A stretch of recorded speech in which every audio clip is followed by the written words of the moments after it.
This video will continue doing algebra from geometry. Remember that the algebra comes from the geometry of the problem. And in this one, you have to decide which geometry you're going to use. Given the figure at right, solve for x and show that angle ABE, and angle FGH are congruent. Now you might be tempted just to set the measure of angle ABE equal to the measure of angle FGH, solve, and go from there. That will give you an answer, but you're not guaranteed that they're correct. That is what's called a circular argument or a circular proof.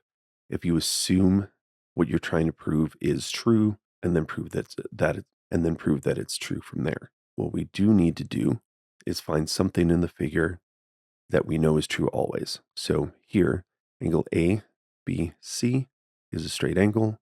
That is 180 degrees. That is always true. You can assume that from the figure. So now from there, let's make our equation.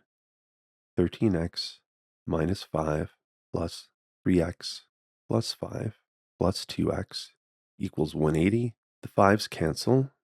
Gathering the x's, we have 18x equals 180, and therefore x equals 10.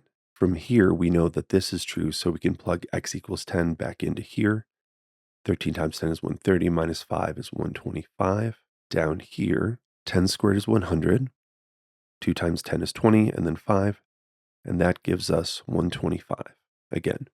So, these are congruent. Now, if you want to check everything, which in geometry is a good idea, let's take x equals 10, plug it in here, and we get 35 degrees. Plug it in here, we get 20 degrees. 125 plus 35 is 160, plus 20 is 180. So that is 180 degrees, and we have our complete check.